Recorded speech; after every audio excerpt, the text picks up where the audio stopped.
एक देश, एक कॉन्स्टिट्यूशन, लेकिन कितने लोग उसे सच में समझते हैं? ये सिर्फ कानून की किताब नहीं, भारत की कहानी है। Welcome to the journey of the Indian constitution. दोस्तों, सोचो अगर हर बार इंडिया का मैप चेंज करने के लिए पूरा कॉन्स्टिट्यूशन अमेंड करना पड़े। हर नया स्टेट, हर बाउंड्री चेंज, हर नाम बदलने के लिए पार्लियामेंट को आर्टिकल 368 के अंडर हेवी अमेंडमेंट प्रोसेस से गुजरना पड़े। कंट्री कभी एफिशिएंटली चल ही नहीं पाती। और इसी प्रॉब्लम का सलूशन है आर्टिकल 4। आर्टिकल 2 और आर्टिकल 3 पार्लियामेंट को पावर देते हैं नए स्टेट्स बनाने की, बाउंड्रीज चेंज करने की, स्टेट्स का नाम बदलने की। लेकिन एक बड़ा सवाल था, क्या हर बार कॉन्स्टिट्यूशन अमेंडमेंट जरूरी होगा? आर्टिकल 4 कहता है नहीं।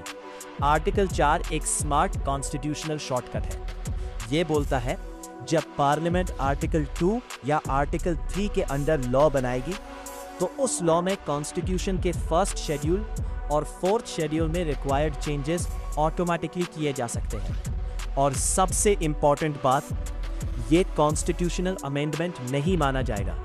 मतलब इंडिया फ्लेक्सिबल भी रहे और स्टेबल भी। इंडिपेंडेंस के बाद इंडिया एक फिक्स्ड कंट्री नहीं था। Hundreds of princely states integrate हो रहे थे। 1956 का स्टेट्स रीऑर्गेनाइजेशन एक्ट लैंग्वेज के बेसिस पर स्टेट्स बनाए गए। अगर आर्टिकल 4 नहीं होता तो हर स्टेट क्रिएशन एक कॉन्स्टिट्यूशनल क्राइसिस बन सकता था। आर्टिकल 4 ने इंडिया को इवॉल्व करने की फ्रीडम दी। कोर्ट्स ने भी क्लैरिफाई किया, state reorganisation laws even though constitution के शेड्यूल्स चेंज करते हैं, फिर भी आर्टिकल 368 के अंतर्गत अमेंडमेंट नहीं होते। यानी पार्लियामेंट को गवर्नेंस स्मूथ रखने के लिए प्रैक्टिकल पावर दी गई है। आर्टिकल 4 हमें एक पावरफुल मैसेज देता है, इंडिया का कॉन्स्टिट्यूशन रिजिड भी है और लिविंग डॉक्यूमेंट भी।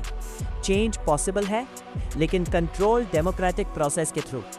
तो दोस्तों, आर्टिकल 1 ने बताया इंडिया क्या है, आर्टिकल 2 ने बताया नए स्टेट्स कैसे आएंगे, आर्टिकल 3 ने बताया स्टेट्स कैसे चेंज होंगे, और आर्टिकल 4 बताता है ये सब एफिशिएंटली कैसे होगा। संविधान सिर्फ कानून नहीं, भारत की सोच है। अगर आप भारत के संविधान को सच में समझना चाहते हैं तो गुरु के साथ जुड़े रहिए।